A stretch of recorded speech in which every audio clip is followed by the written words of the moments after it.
Oi, gente, como vocês estão? Tô aqui com mais um podcast Jornal Nossa Cidade, Paula Cabreira, e hoje a gente tá recebendo aqui uma super figura pública, uma pessoa que eu admiro imensamente, que é a Cida Maia, supervisora de ensino, professora da rede estadual de Mauá, ativista da educação da cidade, vereadora suplente do município e, pra mim, uma referência quando a gente fala em mulher na política. Muito obrigada pela presença, Cida.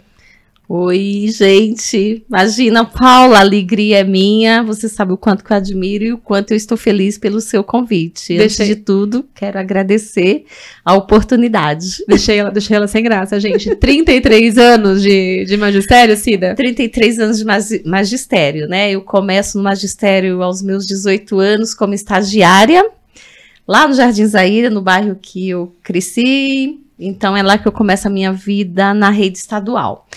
Lá na Escola José Daniel, lá no Alto Zaira 6, que a gente chama de Macuco. Quando a gente chegou lá para dar aula, não tinha ônibus, a gente subia toda aquela escadaria, barro, né? E lá eu começo como estagiária em 1990, então eu completei 33 anos na rede estadual. Olha só. De estagiária professora, de professora vice-diretora, de vice-diretora diretora de escola. Eu sou diretora concursada e hoje eu estou designada na supervisão de ensino de Mauá, né, que compõe Mauá, Ribeirão Pires e Rio Grande da Serra. São 104 escolas. A gente tem as nossas escolas, que supervisiona, e compõe as comissões internas. Eu ia te perguntar isso, né? Quantas escolas, né? Porque é uma região grande, né? A diretoria compõe 104 escolas. 64 em Mauá, Ribeirão Pires agora me fugiu, e 11 em Rio Grande da Serra. Tem que fazer a conta aí. Das 104 escolas no total, a diretoria de ensino de Mauá.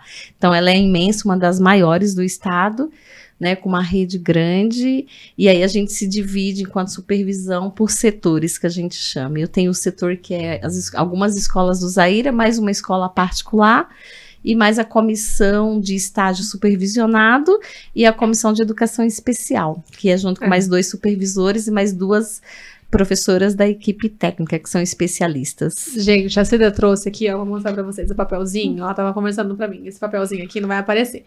Mas ele tá falando do número de crianças que precisam dessa educação especial nessas 104 escolas, é isso? Nessas 104 escolas hoje da nossa diretoria, nós temos 1.627 crianças laudadas, né, com algum tipo de deficiência intelectual, deficiência visual, deficiência auditiva, deficiência física e o transtorno do espectro autista, né? E aí a gente tem que fazer todo esse processo de organização. É uma rede imensa, tem várias situações, e eu não posso pensar especificamente num único eixo, numa única, né, deficiência. A gente tem que tentar trabalhar com todas as deficiências e como cumprir isso. O Estado de São Paulo tem a sua política, né, na rede estadual, e que a gente passou por todas as alterações agora no mês de julho, que todo o decreto que a gente seguia, toda a resolução que a gente seguia, ela foi alterada, então a gente está numa fase de adaptação, né? Então, vou dar um exemplo, a criança chega na nossa rede estadual, no primeiro ano ela vem da prefeitura, a prefeitura tem o seu ritmo, e ela chega na nossa rede. Quais são as orientações? Aí vai ter uma outra que fala assim, mas não foi dessa forma. Mas a orientação geral que nós, enquanto comissão, passamos, a primeira coisa é o acolhimento em janeiro, é chamar a mãe para ver, porque o Estado oferece alguns serviços, é o transporte, é o cuidador externo da sala de aula. A gente sabe que tem a polêmica da questão da pessoa para ficar dentro da sala de aula, que a gente pode estar abordando um pouquinho, mas faz todo esse processo. Aí a mãe muitas vezes fala assim, não, mas eu quero cuidador. Mas assim, dentro da legislação do Estado de São Paulo, o cuidador em si, que tem um nome específico, que é profissional de apoio escolar, né? Mas aqui, popularmente, virou o cuidador, que acaba sendo. Mas assim, todas as crianças laudadas têm que ter o cuidador? Não necessariamente, porque a gente trabalha com um processo de fazer essa criança progredir na sua independência, na sua autonomia. Então, assim, a legislação em si do Estado de São Paulo, que diz que garante esse profissional, que é o profissional de apoio escolar, é em 3 eixos, né? É a questão da higiene. Então, uma criança que ainda não teve a independência da higiene, precisa trocar fralda, precisa ir ao banheiro, sim, então ela vai ter. É uma criança que ela não tem autonomia de mobilidade, de sair de um espaço da escola para o outro, ela precisa ter sempre alguém ao seu lado, ela vai ter. esse profissional. É uma criança que ela ainda não se alimenta sozinha. Ela tem a dificuldade de pôr a colher e tal. Ela vai ter esse profissional, né? Abre-se todo o processinho, demora às vezes o primeiro momento, que a gente sempre fala, o Estado ou o poder público, ele sempre vai passar pelaquela questão de você ter que abrir o pregão, abrir... Então, assim, os que já estão na rede, eu já sei quantos são e quantos tem. Mas os que estão chegando, a gente precisa esperar que eles cheguem, porque chegar a 200 ou chegar a 100 não significa que todos precisam, porque você vai fazer essa triagem. O ideal é que eles cresçam de forma que eles não precisem ter uma pessoa o tempo todo ao lado deles, porque se isso aconteceu, é porque eles não se desenvolveram na sua autonomia, na sua higiene, na sua alimentação. Mas há uma dificuldade também, não há, Cida, de você contratar esses profissionais? Como é que tá hoje? É assim, hoje assim, a gente, é tudo por pregão.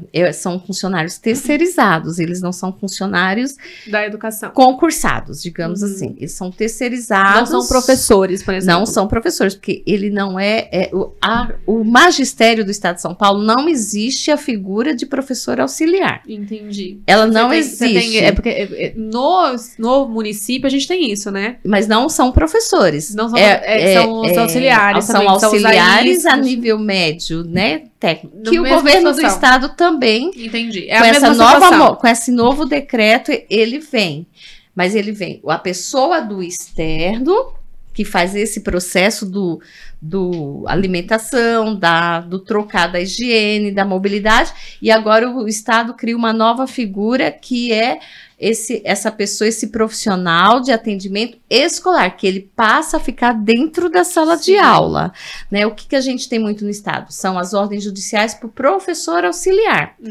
porque nós não temos essa figura dentro do magistério, né? Porque se entende também muitas vezes dentro da política do estado que essa figura também, ela, em vez dela incluir, ela exclui, porque você pensa assim, eu tenho o professor da classe, sim, e aquela criança, ela tem uma pessoa o tempo todo sentada do lado dela. Aí, assim, as outras crianças vão falar, por que o meu amiguinho tá com aquele profissional? Então, assim, existem outras questões que a gente acha que tinham que ser discutidas para além dessa pessoa, que às vezes, assim, é uma ansiedade, é uma preocupação da mãe que tem alguém lá. A gente enfrenta muito isso com as mães das crianças com TEA, né? Mas assim, quando você pensa a criança como se... E aquela criança que tem a dificuldade de aprendizagem? Ela não está diagnosticada, não é laudada, mas ela também tem uma série de dificuldades numa situação. Então, de repente, tem que ser pensado outras questões para que essa classe, ela tenha um suporte. Então, assim, uma coisa muito interessante que a gente passou a ver é que algumas ordens judiciais, o juiz não diz mais um professor auxiliar para aquela criança específica, ele fala um professor auxiliar para a classe. Para a classe. Porque quando é para a classe, você faz o processo de inclusão. Aquela professora que chega a mais, ela não chega especificamente para uma criança, aluno, ela chega para um grupo. Então, ela vai fazer trabalhos em grupo de forma que inclua essa criança. Eu ia dizer que, assim, a minha filha estuda num colégio particular, e ela tem um amigo que é TEA, e auxiliar vem nesse sentido mesmo. Vem no sentido de que uma criança com TEA, dependendo do grau, precisa de uma atenção maior. Sim. Mas aí a professora auxilia aquele grupo. Porque enquanto a professora está ali auxiliando mais especificamente aquela criança, ela está com outras crianças, a outra também acaba ajudando.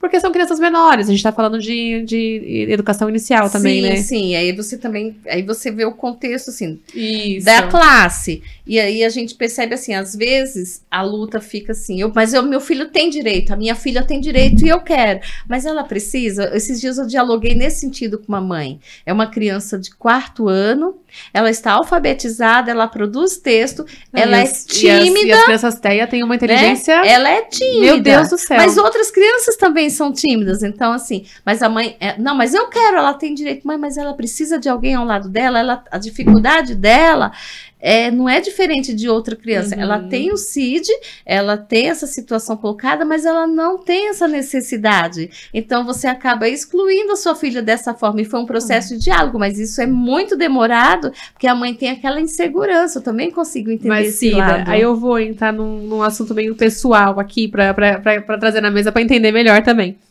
Porque recentemente a gente teve uma mudança não sei nem se já foi protocolado, como é que tá, porque eu sei que foi recentemente aprovado pelo Congresso, então não sei nem se o presidente já aprovou, que é a ideia do cordão do girassol para deficiências ocultas. Sim. E aí, eu vendo as doenças ocultas, eu virei primeiro e falei assim, Renato, você não tem noção. Ele falou o quê? Eu falei, TDAH entrou como uma deficiência oculta. Eu tenho TDAH, que é déficit de transtorno de atenção e hiperatividade. Só que eu sempre dei com isso. Eu entendo que eu tenho certas limitações, mas assim, em tese, eu tenho uma convivência normal, né, com outras pessoas. Aí ele falou, como assim? Eu falei, amor, eu posso usar o colar do girassol. E aí eu queria que você falasse um pouco sobre isso, porque a gente sabe que o TDAH hoje é uma das principais dificuldades das crianças, E né? ela não está dentro, por exemplo, do estado de São Paulo como uma deficiência. Pois é. Que, inclusive, hoje eu atendi um pai nesse sentido, porque ele quer que o filho vá para a sala de recurso. O que é a sala de recurso na nossa rede? O aluno, ele frequenta o seu horário regular de aula. Na contraparte, no contraturno, ele frequenta uma sala de recurso com uma especialista, Tá. né? Então, são salas de recursos nas várias deficiências e ele frequenta. E o TDAH Não hoje entrava. no estado, ele não entra ainda, assim, tá organizando, é por isso que eu tô dizendo, tá chegando um novo decreto e aí, justamente nesse novo decreto, a gente acredita que já se resolve toda essa questão, porque ele precisa desse apoio. É aí que eu tô falando. A gente tem as crianças com deficiência, a gente tem as outras crianças com outras dificuldades e que precisa também desse olhar, que precisa desse apoio também. Ah, minha filha, eu fui em 1990, né? Eu fui na loucura, eu fui diagnosticada com TDAH faz o quê? 8 anos. E aí, quando você também sabe como lidar, a sua vida melhora. Não, aí a coisa mudou, mas eu fui no seco, né? Eu aprendi no susto. É isso mesmo. Porque era isso, porque assim, eu perdi a atenção, as coisas que eu gostava, é óbvio que eu prestava atenção, mas coisas que não me chamavam atenção eram dificílimo pra mim. Gente, matemática, um transtorno na minha vida. Um transtorno. Eu e imagino. aí, com o tempo, eu passei a entender melhor. Eu ainda cheguei pro meu marido é matemática. Eu falei pro Renato, eu falei assim, Renato, a gente aprende esse bacharê, não sei o nome da fórmula. Ele falou, aprende no ensino médio. Eu falei, amor, só Jesus sabe se veio no meu currículo acadêmico. Eu acho que eu nem também. Nem sabia. Eu desconfio que eu também, Paulo. Eu falei, deixa abaixo, que eu não sei se veio não. Então, assim, eram dificuldades que hoje em dia a gente aprende melhor, né? A acompanhar se a criança tem esse transtorno ou não. Mas que tá surgindo, a minha irmã falou. A minha irmã, mentira, não foi minha irmã, gente. Quem falou foi a minha comadre, madrinha da Isabela, que ela falou que ela não tem uma sala que não tem criança laudada. Você pega aqui nas nossas 104, quando você distribui, são 1.627 no total, né? Com alguma situação colocada. E aí, os desafios são muitos. Eu acho que a importância da luta das mães, da família, ela tem uma importância muito grande, porque você muitas vezes fala assim, não, mas aquela escola não está preparada. Mas se não chegar, ela não vai se preparar.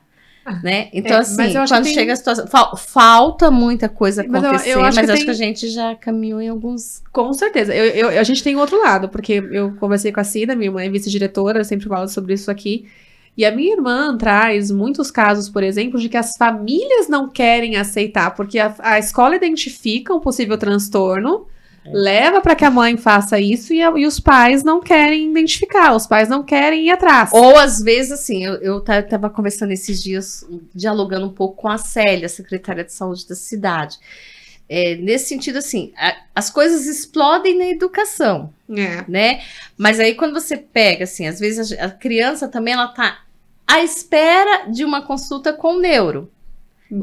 Né? Da neuropediatra. Não, gente, é difícil. E aí, assim, o neuro. Ele faz 5 anos de faculdade de medicina e depois ele tem que fazer mais 6 de especialista para ser neuro. Então, é uma especialidade bem complicada muito de se conseguir para contratar. A cidade conseguir, seja no convênio, seja no SUS. Perdeu, é uma loucura. Então, aí vem as deficiências de outra secretaria. Então, assim, às vezes, se aquela criança também, ela tem um conjunto paralelo do psicólogo, do fono, né, da rede, de um conjunto de rede aí, a educação vai conseguir fluir melhor. Mas aí, quando você falta, não de propósito, mas por uma série de questões, Onde é que o impacto vem diretamente? Na sala de aula. Né? E aí a gente fica assumindo toda a responsabilidade de ter que dar conta de todas as outras coisas e às vezes a culpa da criança não se desenvolver. Mas aí quando você olha todo o contexto, falta outros serviços, contornos que não estão sendo atendidos. Outros serviços para na soma dessa criança, né? Então, por isso também, às vezes, a ansiedade de muitas mães de que as crianças saiam da rede regular e vá, por exemplo, para a PAI ou para a PRAESP, naquele sonho, naquela expectativa que lá ela vai ter. Porque, assim, por exemplo, no nosso convênio do Estado, com a PAI ou com a PRAESP, mas não é inclusão? Mas nós temos casos gravíssimos. E são esses casos gravíssimos que a gente busca esse apoio. Com as OSCs, né? No caso, a PAI e a PRAESP. No caso da nossa diretoria, a PAI de Mauá, que atende deficiência intelectual, e o TEA, a PRAESP e a PAI do Rio Grande da Serra. Eu sou gestora da PAI do Rio Grande da Serra, né? Nem sabia da PAI do Rio Grande da Serra. Linda, vá conhecer. É um trabalho maravilhoso lá com o pessoal do Rio Grande. Eu falo assim porque eu sou gestora lá, mas a PAI de Mauá também a gente eu vou falar tem que assim, uma parceria boa, a PRAESP. Quem conhece a minha história mais de perto sabe, né? Eu ajudei a PAI de Mauá como uma promessa mesmo, assim, aquelas coisas que a gente faz de vida, né? Porque eu tinha realmente uma certeza absoluta de que a minha filha teria algum tipo de problema, por conta mesmo da minha diabetes, de possíveis problemas de desenvolvimento, tal. Então eu acabei conhecendo muito a PAI, me aproximando por ter este medo. Então a gente acaba querendo conhecer o trabalho, querendo saber como é que é. E aí eu acabei auxiliando muito, porque graças a Deus, Isabela, veio uma criança neurocompatível, sem qualquer problema, mas aí eu já tinha me apaixonado pelo programa, falei, ok, tinha feito esse compromisso e auxiliei. E é um trabalho realmente... E a perspectiva é assim, é que essa criança, ela vá, mas ela não permaneça lá. Que ela vá, que ela se desenvolva o suficiente para que ela retorne. Às vezes a gente tem as dificuldades, claro que tem, mas a gente percebe que é possível, né? Então eu posso falar um pouco mais da PAI do Rio Grande da Serra, porque como eu acompanho muito... Quantas crianças atendidas lá, Cida? A PAI do Rio Grande da Serra está em torno de 80 e pouco, com o nosso convênio, tá? 80 gente. E pouco, mas elas têm um convênio com a prefeitura, em torno de 300 e poucos no nosso convênio, e a PAI Mauá 100 e pouco com convênio. E aí são esses do cursos Estado. De contraturno que as crianças vão fazer. E aí, assim, dentro do nosso convênio, o que está colocado? Além da parte dentro da sala de aula, ela tem um acompanhamento, se for o caso de necessidade do fono, da psicóloga e da terapia ocupacional. Que é o mais difícil de você conseguir na rede pública rápido, então, assim, né? muitas vezes, por isso do sonho da mãe que a gente encaminha, mas nem todas precisam. São os casos mais graves São mesmo, os casos mais né? graves que por isso que vão, porque a gente não tem todo esse aparato para dar conta. Então, tem feito todo um processo, né? Nós mesmos que indicamos, as duas especialistas, a gente fez toda a avaliação pedagógica para fazer essa inclusão, para fazer essa indicação, né? Mas sempre nessa perspectiva que essa criança retorne, até porque ela vai estar com seus 16, 17, e ela precisa estar também... inserida na sociedade. Exatamente. É uma dificuldade muito grande, né? É uma dificuldade. Mas, por exemplo, elas têm, assim, processo também dentro do convênio, com esses que tem 17, 18, 20, porque o Estado paga até 29 anos e 11 meses dentro do seu contrato. Eles fazerem a questão das oficinas e da questão do encaminhamento ao trabalho. Então, elas têm as parcerias e elas vão fazendo toda essa... muito bonito essas o trabalho. habilidades para encaminhar esses adolescentes, esses adultos para o mundo do trabalho dentro, né? Lógico, tem aqueles que vão ter as suas limitações e não vão dar conta, mas tem aqueles que conseguem. Mas são coisas assim, né? Avançar. Tipo, panificadora, supermercado de depende, ficar... exatamente, são coisas que estão dentro das habilidades deles, né? Dentro do que é possível ali. O trabalho que eu conheci da PAI de Mauá, eu realmente fiquei bastante apaixonada. É muito bonito, é muito legal, assim, você vê. E eles se sentem muito realizados em estarem ali e conviverem, né? Sim. É isso que é legal, né? Você vê como eles gostam de estar ali. E Cida, você tem uma paixão especial pelo pessoal do TEA, que é transtorno do espectro autista. E eu queria falar isso, eu perguntei pra ela primeiro se eu podia, né? Óbvio. Porque a gente sabe que Mauá saiu muito na frente na CPTEA, com a carteirinha de identificação das crianças com espectro autista. E a gente sabe que foi um projeto que você trouxe inicialmente porque houve essa procura. Então, eu queria que você falasse um pouquinho sobre isso. É assim, eu sempre gosto de referendar, né, a Rogéria, a Gelinha, que a gente chama ela de Gelinha, ela me procurou, porque o filhinho dela é TEA e tal, e ela falou, olha, lá em Buri, o meu sobrinho também, e lá em Buri eles já estão com esse projeto. Aí ela trouxe o projeto. Eu falei, então, a gente vê. Aí ela falou, eu trouxe de outras cidades que existem. Eu procurei a Xênia, né, que é a secretária da assistência em Mauá. Ela foi muito receptiva. Ela falou, Cida, eu vou apresentar para o governo, né? E logo que ela apresentou para o prefeito Marcelo Oliveira, ele falou, toca que a gente vai estar sim fazendo. Isso foi questão de um mês e meio. O projeto, né, o jurídico já tinha organizado dentro daquilo que eu tinha apresentado, e em 20 de agosto de 2021, eu lembro até o 2021. Dia. Eu lembro que eu estava... Foi dia 18, na verdade foi 18 de agosto, porque dia 20 eu precisava sair de férias e viajar, dia 18 de agosto eles me chamaram lá no gabinete, e o prefeito assinou, né, e lançou a primeira carteirinha. E aí, assim... Que infelizmente não foi para a Rogéria, né? Não foi a Rogéria, mas tudo bem, foi merecido, né, também. Mas o Joshua foi o segundo depois e ele tá aí, tá bem avançado aí no tratamento dele. A gente ficou feliz porque a Rogéria... Explica pra gente um pouquinho do que é o CPT, qual que é a importância do CPT? Porque assim, a carteirinha, muitas vezes, como você disse, às vezes é oculta. Então, assim, ela não é diferente de uma deficiência física. Então, não tem aquela coisa, mas você não tem cara. Porque às vezes tem sim, né? Não tem essa coisa horrorosa. Tem. Mas você nem parece. Não, mas seu filho nem parece. Mas ele não tem cara. Mas por quê? É autista mesmo? Ai, então, gente. assim, às vezes você tá num ambiente lá de uma fila imensa que ele vai ter que ficar. E isso é um motivo de estresse muito grande para a criança que pode provocar uma crise. Sim. E aí ele vai estar, a mãe com essa carteirinha que foi feita no serviço, com laudo, com tudo, ela vai poder apresentar ali na recepção para que essa criança, assim como o idoso, a gestante e tal, ele tenha preferência, porque aquele ambiente pode provocar um estresse devido à demora, na espera, porque tem toda essa questão da rotina. A autorregulação, né? A criança com autismo não tem essa autorregulação fácil. Exatamente. Então, qualquer coisa que saia da rotina, que saia da expectativa dela, do que ela estava esperando... Pode provocar uma crise. Então, a carteirinha, ela tem essa função da mãe identificar a criança, assim como o cordão, tudo. Mas muitas preferem a carteirinha para não ficar aquela coisa, assim, da exposição e tal. Mas, enfim, a carteirinha está cumprindo essa importância. Esse ano eu não perguntei para a Xênia como é que estava a quantidade. Foram mais de 400, né? Eu sei que até o ano passado tinha sido mais de 400 emitidas, assim, muito rápido.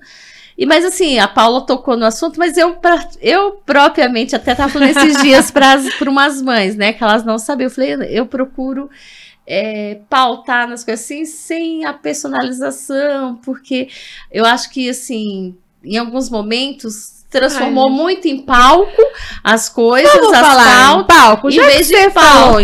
Você sabe que eu gosto de dar umas cutucadas, né? Queria cutucar aqui, porque um ex-prefeito veio falar como, porque eu consegui que o CPT viesse para Mauá através de conversa com o governador Tarcísio. Oi? Gente, presta atenção que tem mais de 400 carteirinhas emitidas desde 2021. Desde 2021. Vamos conhecer a luta primeiro, para depois querer embarcar, né? Aí é aí que eu falo. As pessoas transformam uma pauta importante em palco. E aí é isso que a gente tem que pensar. É uma pauta, não um palco, né? Não, gente, eu acompanhei. E aí eu tava aqui com a Cida. A Cida lutou muito tempo com isso antes. Eu já tinha vindo falar desse projeto antes dele ser aprovado, da importância dele. Mas eu tenho essa alegria muito grande de ter uma participação nesse processo, assim como também no programa atual da cidade de Mauá, que é o programa Mãe Mauaense Semeando Vidas. Me conta desse. Esse meu TDAH me fez fugir. Esse é assim. Quando eu, não me elegi vereadora, tudo bem, mas aí... Vamos chegar nesse assunto também. O Rui Falcão, que é o deputado federal, falou, olha, Cida, você tem a importância na cidade, eu quero que você leve para o prefeito Marcelo Oliveira, que a gente vai estar disponibilizando uma emenda para a cidade, para aquilo que for preciso. Aí, o Marcelo falou, precisa para a saúde. A Célia, novamente, falou, olha, a gente tem um índice de mortalidade infantil na cidade, que a gente precisa criar um programa.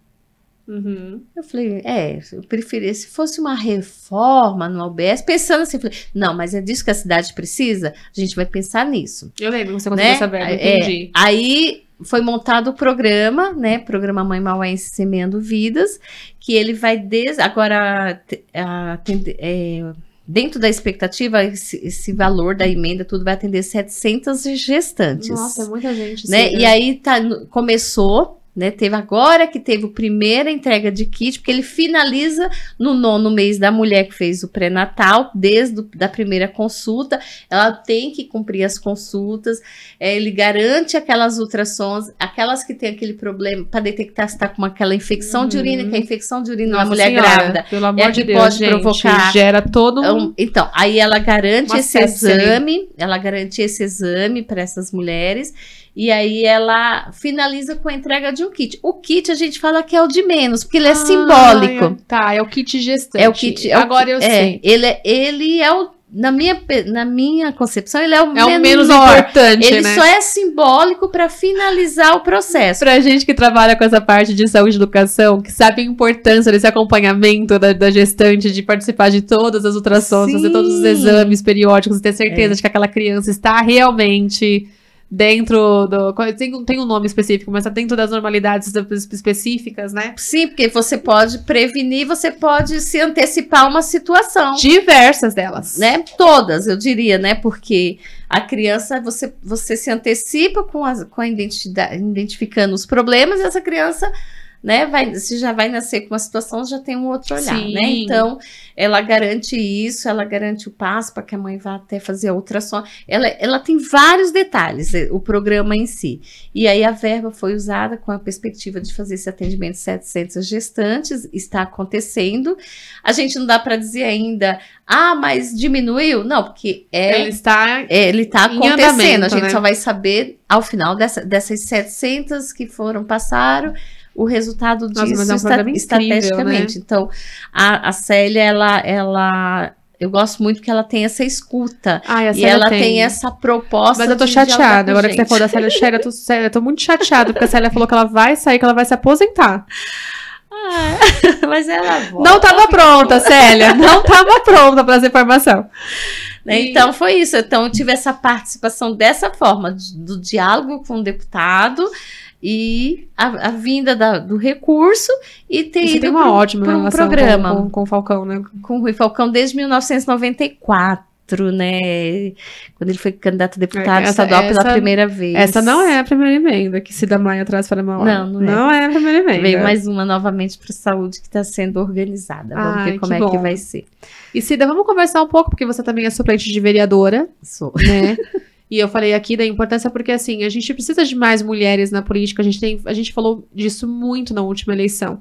Sim. E aí você viveu uma situação, né? A gente teve essa história em Mauá sobre uma possível candidatura laranja que teria acontecido em outros partidos. E você foi uma das que entrou com o processo, Cida, ou não? Não, eu não cheguei a entrar, assim... Eu dialoguei muito com os meninos que entraram depois que eles entraram, acompanhei um pouco o processo, mas eu não cheguei a entrar. Né, naquele momento, assim, minha cabeça não estava muito, assim, eu falei, não, quero ganhar no voto, sabe aquela coisa assim, se eu não ganhei no voto, eu não vou... Quantos votos você teve? Eu tive 1.070 votos, se eu tivesse empatado com o vereador que com ele, eu teria me elegido porque eu sou mais velha, seria no critério de empate, mas tudo bem.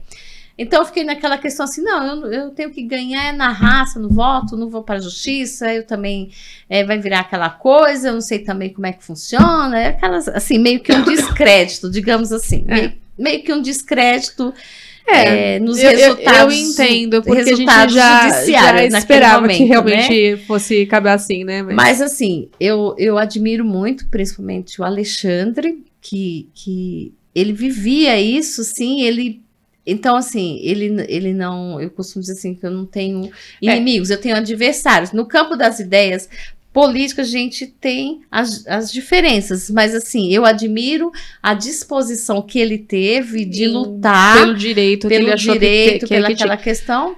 Em tese, ficou provado que realmente não foi uma decisão do partido, o que aconteceu. Mas eu acho que é importante a gente trazer essa discussão aqui, no sentido de que, poxa... Se uma mulher, né, conseguiu fazer isso de não ter nenhum voto, né, de ser uma candidata laranja, por que não ter mais? Né? Porque se você tivesse mais mulheres que evitassem que você tivesse caído dentro dessa cláusula, a coisa não seria diferente? Não é importante você fomentar, então, a participação das mulheres? Sim, aí assim, tem uma autora, ela chama Roberta Laena. Ela é técnica do TRE do Ceará. Então, ela tem todo um estudo nessa questão, muito interessante. E ela fala dessa questão das candidaturas laranjas, né? Em que momento que elas acontecem? Acontece muitas vezes sem... O partido inscreve a mulher, às vezes ela nem sabe, fala que pega os documentos, mas... Às vezes inscreve ela sabendo, mas apenas para ela compor. E às vezes ele escreve e ela se sujeita, às vezes, a participar do processo, mas sem ser para valer. Uhum. Então ela faz todo esse estudo. Se você pegar o Ceará hoje, é um dos estados que mais... vereador e deputados perderam o mandato justamente porque puniu o partido nas candidaturas laranja. Então eles têm uns estudos ela tem um estudo bem interessante nesse sentido. E aí assim, as candidaturas laranjas acontece, a gente vê que são nítidas as candidaturas quando a pessoa não tem nenhum voto. Assim, lógico, vai ter as gente que vai ter pouco voto mesmo, né? Eu adoeci tudo. Só que assim, o partido teve a oportunidade de substituir, porque tem os casos de substituição. Sim. Não substituiu por quê? Né? Não substituiu. Se você pegar a planilha de Mauá, tem candidato que teve 9 votos e ele recebeu R$9.000, um exemplo. Na verdade, a gente tem uma situação da última eleição, eu vou falar seu nome, que é a Daiane Andrade, que é a filha da Madá, que também é uma grande ativista. E ela ficou extremamente incomodada porque ela participou do pleito e todo momento o partido cortava. E aí ela foi até lá e ela retirou o nome, porque foi isso que você falou. Ela queria participar, ela queria estar naquele processo. E o próprio partido estava podando porque ele queria uma candidatura laranja. Ele não queria que ela fizesse frente para os candidatos que estavam concorrendo na cidade. E eu falo assim, se não tem mulher suficiente, não diminui o número dos homens. Tô com você, né? Eu defendo, às vezes, né? Não tem mulher suficiente dentro do partido para se lançar, diminui o número de homens. Pronto, mas não dá pra... Só que eu acho que para a próxima eleição... As coisas mudam. Eu acho que de todo o processo teve... Estamos falando aqui da região de Mauá, eu acho que serviu para alguma coisa, né? Nem que seja para melhorarem aí a forma de fazerem. A gente conversando no off aqui, você falou outra coisa importante, porque além das candidaturas, a gente tem a importância da participação nos diretórios, né? Porque os diretórios também têm que ter essa participação. Composição partidária. Né? E a Laena também fala um pouco disso. Às vezes as candidaturas, às vezes não, tem as candidaturas laranjas, mas também tem as questão que ela não chama de laranja, Paula, ela chama de fictícia. Tá certo, né? É o nome correto, né? Ela chama candidaturas fictícias, que popularmente é a candidatura laranja. E aí tem também dentro dos diretórios, né? E a gente luta, né? Pra triste mudar um pouco disso. Porque você trouxe isso e você falou assim, eu falei, tem. Porque a gente, quando cobre política, a gente vê realmente a pouca participação, né? E aí, quando a gente vê as composições... Eu fui presidenta do PT de Mauá, né? Quando você vê as composições, do tipo, olha lá o diretório. Normalmente a esposa do cara Você não tem mulheres efetivamente consolidadas participando, né? É triste, eu acho muito triste.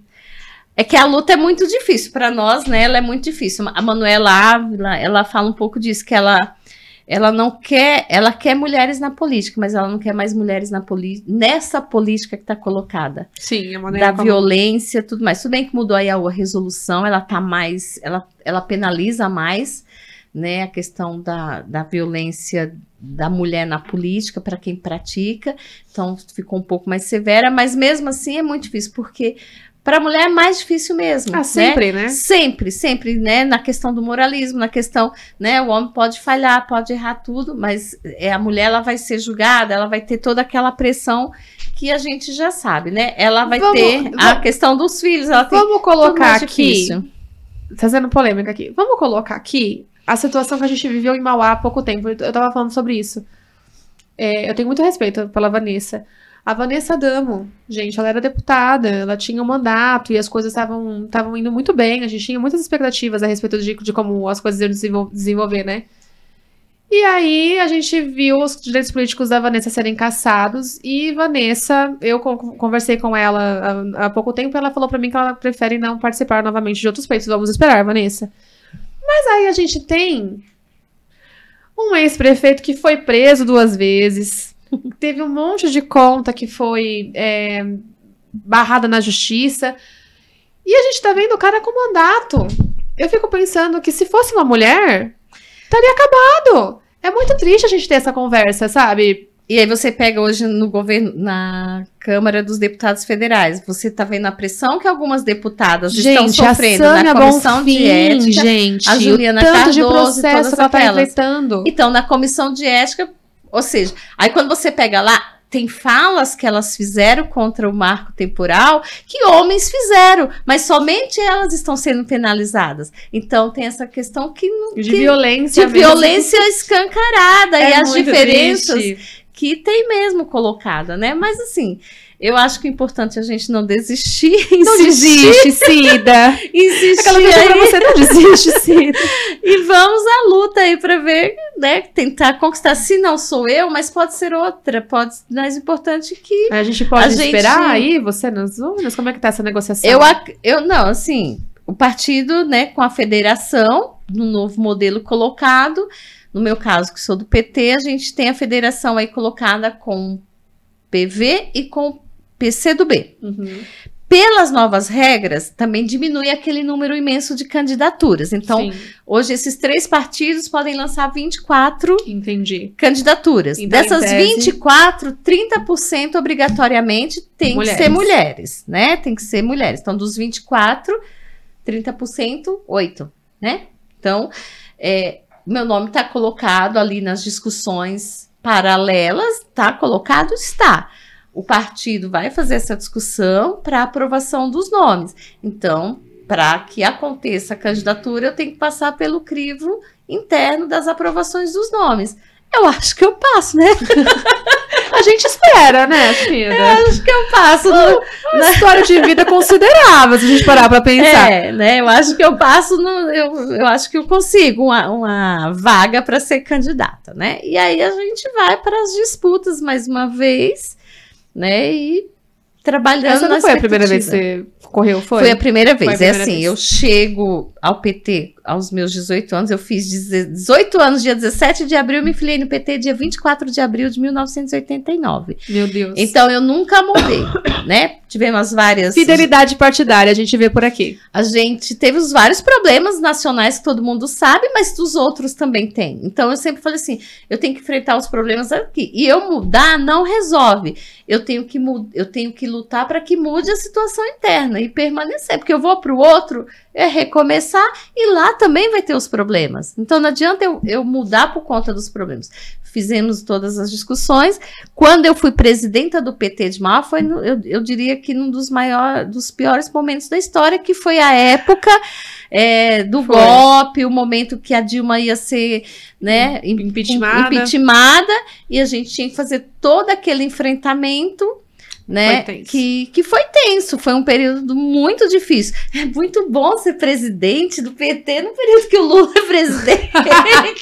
Que a coisa tá indo, né? A coisa tá indo, a gente tem aí a prefeitura, tem assim, governo federal. Fui presidenta do PT no período muito complicado, depois perdemos a eleição municipal, enfim, mas...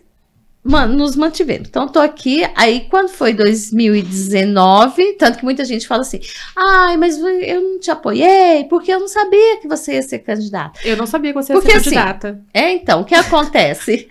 Então, eu te convido, 2024, meu nome tá na lista. Eu não sabia. E foi assim, eu vou contar. A madrinha da Isabela, no dia da eleição, ela falou assim, eu vou votar na Cida Maia, porque eu vou votar em mulheres. Eu falei, gente, mas eu nem sabia que a Cida era candidata.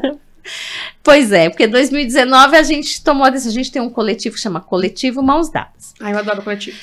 Aí a gente formou o coletivo, que ele é de homens, mulheres, aquela coisa toda, né, gays, lésbicas, enfim.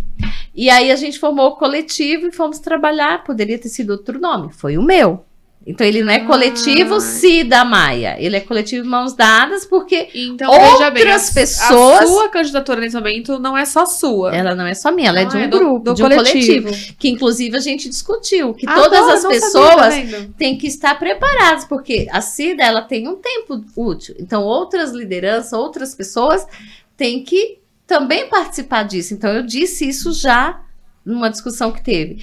Aqui deste coletivo, a gente faz a discussão. Eu venho de um processo, mas necessariamente tem que ser o meu nome. Sim. Tem outras pessoas envolvidas, tem outras pessoas que participam. Eu só falo, mas a gente tem que continuar. A gente começou o ano, né, em 2020, a gente continua. E aí, por isso que eu tô falando, por isso que assim, do coletivo, havendo a vaga no partido, a indicação é do meu nome, sim, para 2024. Então, aquela questão que as pessoas lá atrás dizem, não, mas eu não te apoio porque eu não sabia. Então, assim, o partido aprovando, chegando o momento certo, vai ser anunciado. Então, já dá para saber que tem, sim, essa possibilidade de eu voltar novamente com a candidatura. E aí, quando eu saio candidata pela primeira vez, depois de todo esse tempo, e aí, acho que, Paula, uma das coisas que eu aprendi que, assim, como eu não tinha aquela ganância, porque eu tenho uma carreira profissional colocada, então eu não tinha aquela coisa assim de ser, se eu não fosse eleita, eu não tinha outra coisa para fazer na minha vida. Então eu sempre falei assim, não, eu posso militar, eu posso participar dos movimentos sociais sem ser vereadora. Então acho que faltou assim um pouco de incisão da minha parte na hora de pedir. Mas eu também, por outro lado, eu me sinto bem com essa minha postura. De saber, assim, tanto que terminou a eleição... guardou as armas. Guardei e voltei para a escola. Que eu tinha para onde voltar com a minha carreira profissional.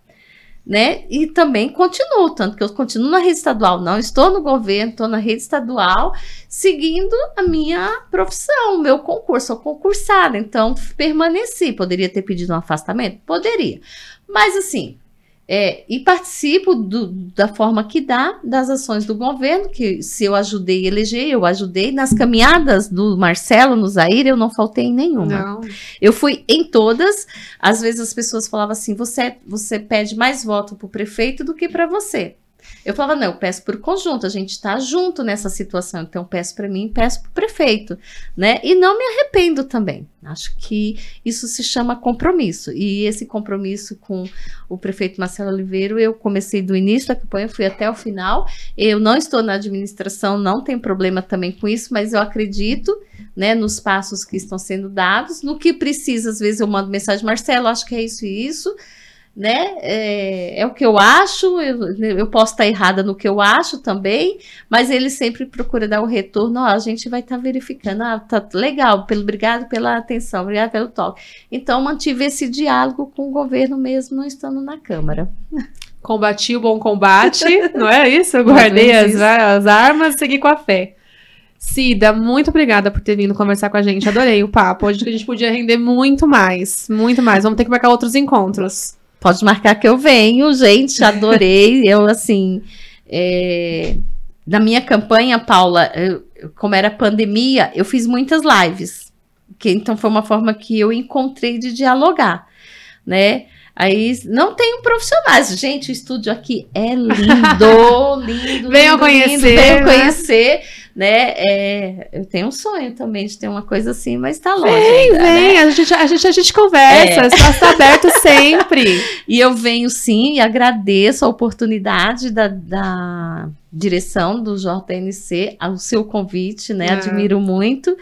E dizer para as pessoas aí que estão do outro lado que eu acredito nisso, na construção coletiva, e acho que só se faz as coisas mesmo para darem certo quando a gente dá as mãos uns para os outros, acreditando que é possível o melhor para a nossa população, né, para o bem-estar de todos nós. E os direitos a gente constrói coletivamente, eu acredito nisso. É isso, é exatamente, né? Isso, gente. Ela é assim fora daqui também, viu?